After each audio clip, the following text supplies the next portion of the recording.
startups come up with these great ideas, and then they try to sell them to a company, but the company doesn't have that problem. There are a lot of people who want to tell you about their company and what they do and what their issues are and their challenges are that you could then address, rather than you just trying to take something to them and tell them this is what they need. There's not as much listening as there needs to be sometimes in the sales process. This is where it all begins, so say goodbye to all your fears, all your doubts. This is where they die. This is where we come to win, we come to fly. This is where we make our dreams come to life. Welcome to Innovation City. Welcome to Innovation City, a podcast featuring the innovators, disruptors, and creators who are making things happen. My name is Michael T. Johnson, and I'm here with my co-host Tyler Kelly. We are at Venture Cafe St. Louis tonight. So if you're not familiar, Venture Cafe is the largest gathering of innovators anywhere in the world. So if you're anywhere close to a Venture Cafe City, I suggest you check it out. You're going to love it. So I'm very excited tonight, though, because we have Kim Plank from Venture Cafe Global Institute with us. Thanks for being here. Thanks for having me. This is exciting. So Kim Plank is the Captains of Innovation Regional Director Midwest of Venture Cafe Global Institute.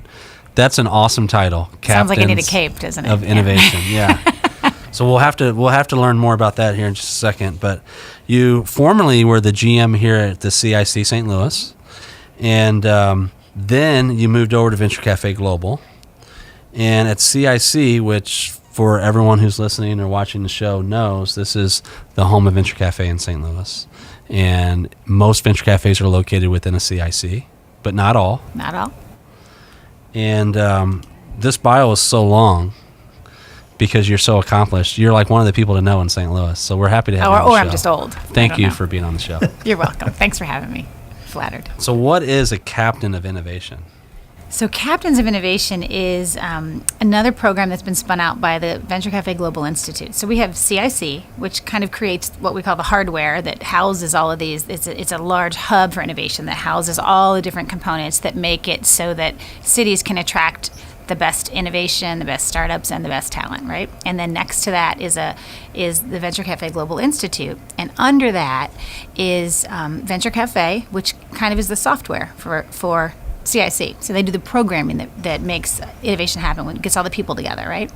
And then the second arm of the institute is our innovation halls. So we've got District Hall in Boston, and then we're opening an innovation hall here at 4220 Duncan, and that'll open in November.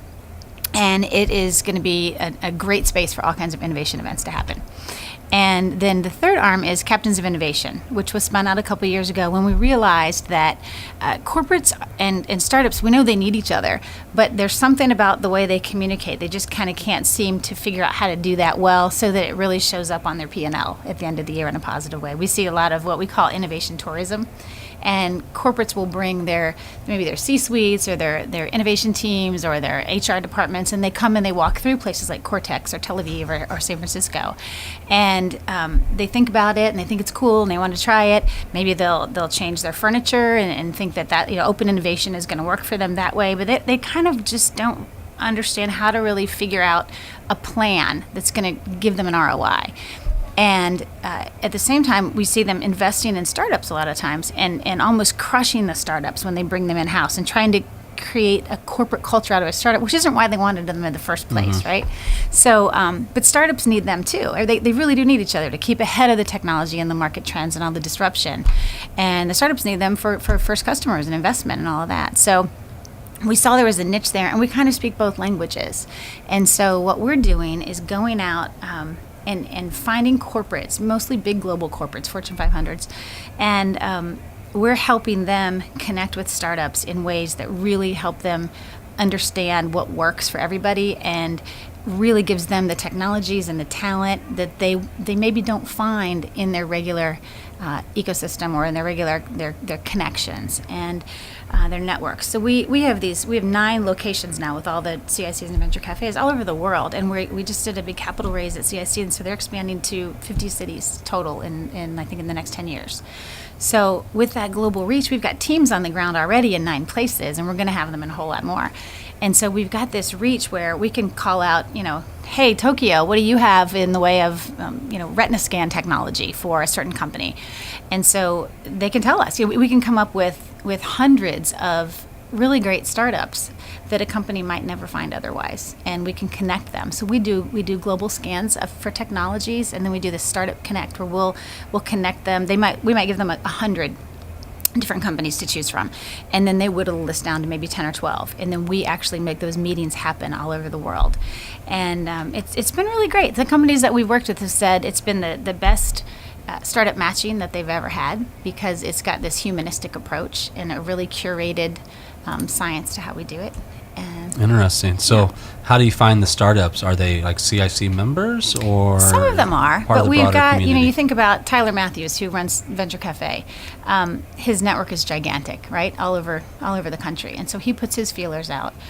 We use some publications, some websites that startups typically look at when they want to try to do hackathons or solve problems or looking for challenges that they want to help work on.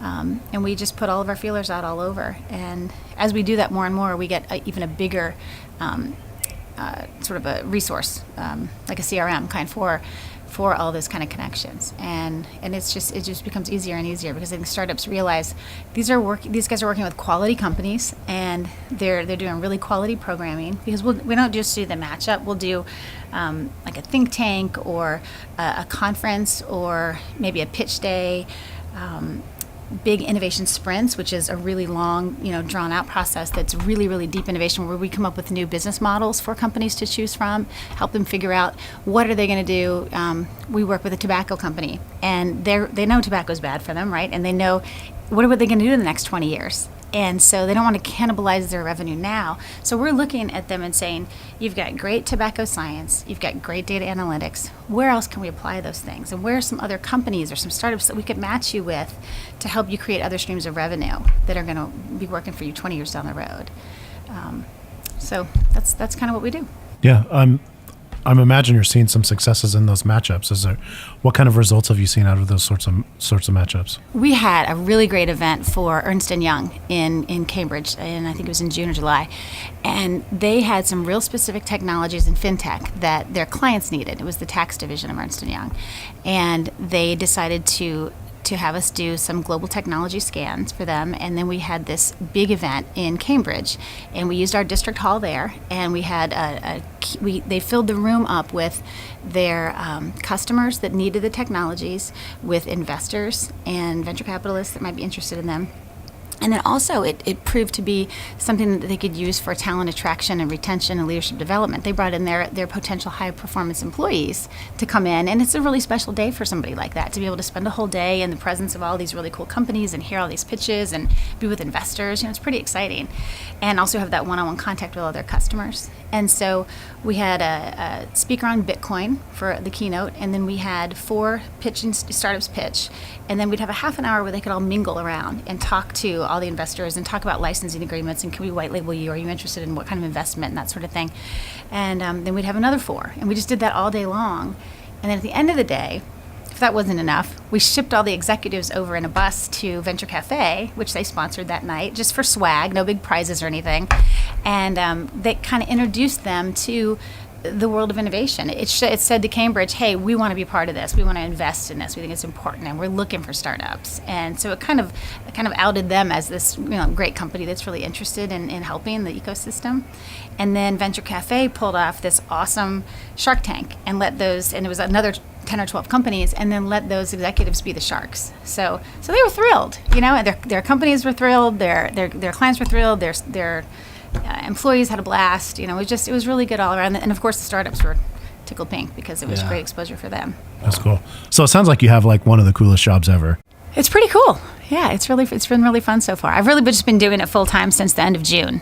So and are you creating the role as you do it? Is that kind of the idea, since it's so new? Kind of. We've been doing it in Cambridge for a couple of years. The woman who developed it there is Carrie Allen, and she's done a great job. And a lot of those connections are coming from our clients in Cambridge, because there's so many big companies that have offices there, which we've got a few here, but the dynamic is different. So I've been out hitting the ground, trying to connect with all the big companies in St. Louis. And as soon as we exhaust that list, then I'm going to Chicago and Kansas City. And we've got a whole list of cities that we want to go to after that. So far, so good. So it seems to be something that the corporates really, really want and are looking for, and I think it's priced at a great value for them. I think it's they love it so far. It's just sometimes you run into, you might have a team that loves it and knows they need it, but does everybody else inside want to do that? And trying to figure out how to make that happen too. So we're getting a lot of advocates in a lot of the big companies, and I think it's going to be really good. Yeah. So I'm curious, from like seeing both sides of this, I'm sure there's a lot of information you gathered that's like helpful too. So if I'm a startup, what kind of advice can you give that's helpful to me that makes me more appealing to an established business, or what are you seeing? Like, does that make sense what I asked? I kind of rambled. So what would I say to startups about how to get more involved with corporates, or how to do business in a way that is appealing to that corporate? What can I do to make myself more attractive to a corporate or bigger business? I think really trying to find the problems that corporate has. One thing I've seen a lot of since I've been at CIC is startups come up with these great ideas, and then they try to sell them to a company, but the company doesn't have that problem. And I think that's part of, I think learning how to sell is a really important thing for startups to learn. And I do a lot of coaching with startups for that, just when I was with CIC, because it's a different thing. You have to ask the right questions, but you also have to get to the right people. And so it's difficult. And I think things like Venture Cafe and just really expanding your network, and just not thinking that you have all the answers and that you have the greatest product in the world, even though you might. There are a lot of people who want to tell you about their company and what they do and what their issues are and their challenges are, that you could then address, rather than you just trying to take something to them and tell them this is what they need. Mm-hmm. I think there's not as much listening as there needs to be sometimes in the sales process, just because as entrepreneurs, we get so excited about our products, right? And they are great usually, but you've got to figure out where that match is and where that gap is, and figure out how to speak that language with them. And I think there are a lot of people, especially in St. Louis, who are willing to coach startups on that. We have an incredible mentoring community here. And so I think really taking advantage of that to really learn what a corporate's looking for and how to speak that language too. I think it goes both ways, because the corporates have to learn to speak startup too. So I think just remembering that is really important. What kind of challenges are you seeing in this whole space? I think there are a lot of companies that are surprisingly way behind where I expected them to be. Some really, really big companies that are some. You might have 20 different departments in a big company, and some of them are cutting edge and ready to go, and others are thinking, well, maybe we just get cool furniture and ping pong table or pizza, and there's such a gap within the companies, and the biggest issue for me has probably been trying to find the right person, because some companies will have a VP of innovation, and others will have, well, our head of data science does this, or our head of R&D does this, or marketing, or surprisingly to me, HR is in charge of a lot of it, because they see that is what attracts talent and new technologies is getting involved with startup community. So, and then budget sharing has to happen between all those different departments so that they can get something done. So they're big for a reason, right? Yeah. And they get disrupted for that reason, right? Yeah. So, but then there are some companies that are just amazingly so laser focused and so ahead of the game, and beyond anything that we're already thinking about. So it's been exciting. It's been fun. It's fun to teach. It's fun for me to teach corporates what I've learned from startups. And I think one of the really interesting lessons to me has been, we would have corporates come in and say, well, we want to put our name all over these windows, but we're going to be investing $1 million of these startups inside. And I said, we can't do that. It scares really good innovators away when it looks like it's a corporate mecca. Or it looks like you're selling out, you're paying your rent with these big corporates, but you're really saying that you want startups. You can't do that. We really want good startups in here. And so I had to educate some of them and say, why don't you put the name of those startups that you're investing in on the window, and then put your name on the wall inside, or on, somewhere else. And they were super great about it. They said, of course, we just didn't think about it, And so it's fun for me to be able to have this little bit of knowledge that I have to be able to share and say, let's make something work. Let's make it really work for everybody. And it ends up being a really cool thing. So a question I get asked all the time, and you're probably one of the perfect people to ask, is what makes a city a venture cafe city? Like, what appeals? There's going to be 50 by 2020. Is that? Yeah. Roundabout. I think we're going to see. What are you looking for? I think we're going to see a lot of different things, because we do a lot of maybe second or third tier cities is what you would call like a St. Louis, right? Because with our mission-based focus, we want to go to places where San Francisco didn't need us, 3 years ago. And so we came here because the city was ready and there was a developer ready. There were, the city was backing it. And the people and the companies of St. Louis were really excited to see something happen in this area because it was a pretty blighted area. And so everything kind of came together at the right time. So when CIC was looking for a place to do their first expansion, they looked at the coast and said, you know what, they don't really need us. And they've got stuff for entrepreneurs there. Let's go someplace where we can really make an impact. So they looked for a place where they had exactly the same pieces in place. It's sort of the secret sauce that they had in Cambridge that made it successful. So you're flanked by research universities, same thing in Cambridge, and you've got Harvard and MIT, and we've got WashU and SLU and others around here, and UMSL. And we had Cortex already, and with the master developer license and taking off. We had buildings going up, and somebody looking for that volume of people and that density and that energy. So it was perfect. So we thought, well, let's try it. So I think we're going to see a lot. We're going to look for a lot of those kind of things. And of course, great programming makes a great venture cafe, and that just draws you in more cool people, I think. But then the premier cities are going to give us something different. I think we'll be able to be successful in different ways there, and just add a different value, maybe more interesting programming to what already is going on in those ecosystems. So it's going to be a little bit different, I think, in the two different kinds of cities. So I think that's yet to come. Yeah.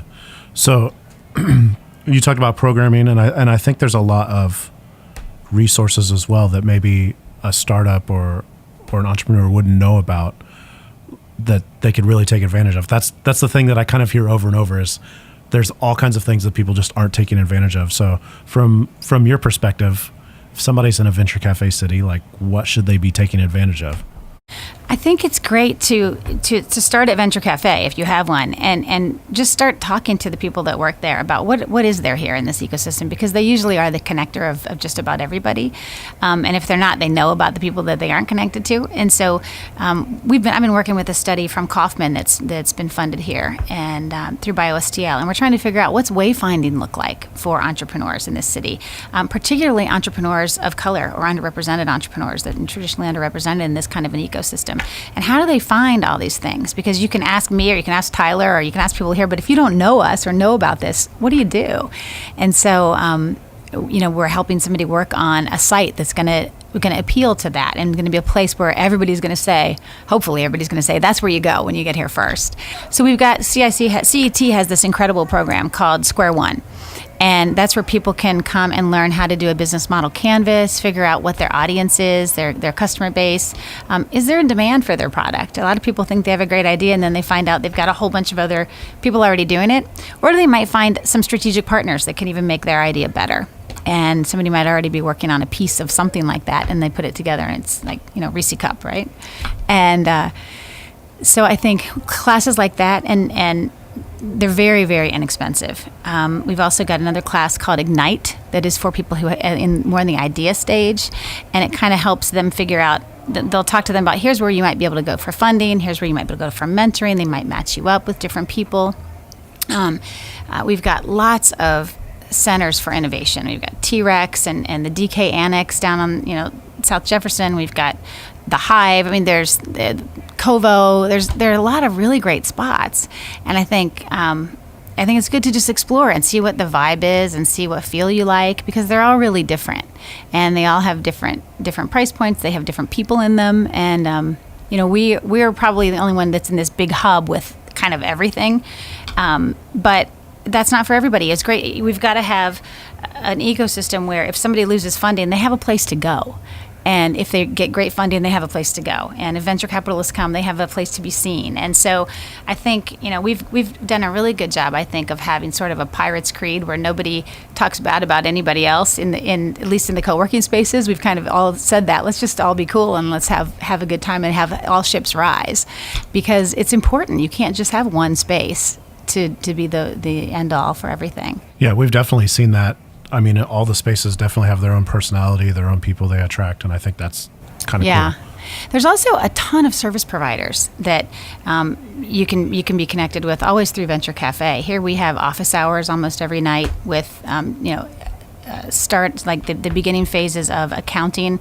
People will help you set up your QuickBooks, and they'll do it for free generally. They'll get to a point and then you're a client, but they go pretty far. It's pretty amazing. And IP attorneys and all kinds of people that will consult for you, how to set up your HR, the really important things that otherwise you're not going to find anywhere. You're going to have to read a lot of entrepreneurship for dummy books or something to try to figure it out. And we've got amazing big corporate companies that are spending a lot of time and money putting people here at no charge just to help entrepreneurs. So I think Venture Cafe is a great place to start. But if you don't have a Venture Cafe in your city, just go to a co-working space and just start asking those questions. Where can I get a service provider to help me? In closing, what are you most excited about? Just in this innovation ecosystem that you're... Oh gosh, I'm really excited that we're identifying needs. Like, what is it gonna look like to have equity in the innovation ecosystem? What is it going to look like to have really good wayfinding? Because I think there are so many entrepreneurs that haven't even yet found their way. And I think some of the things that are happening right now and the pushes that are being made, I think it's going to be really cool. I think we're going to see diversity and equity and all kinds of entrepreneurship come out of the woodwork that we haven't seen yet. And I'm excited about that. That's cool. So how can people get in touch with Captains of Innovation and with Venture Cafe and with Kim Plank on social, web, all that good stuff? You can find me on LinkedIn, just Kim Plank. And then I've got my email is kim@venturecafeglobal.org. You can come to CIC and they'll call me for you if you want. I've got a Facebook. I'm just a normal person. You can find me just about anywhere. Awesome. Yeah. Thank you, Kim. Okay. Thank you for being on the show. Thank you. It's been great. For more episodes, visit innovationcity.co. Be sure to subscribe, rate, and review. If you're in St. Louis, visit us on a Thursday night. You can find details at vincafstl.org. You can also connect with us on social at WeAreSlam or at VentureCafeSTL. This is where it all begins, so say goodbye to all your fears, all your doubts.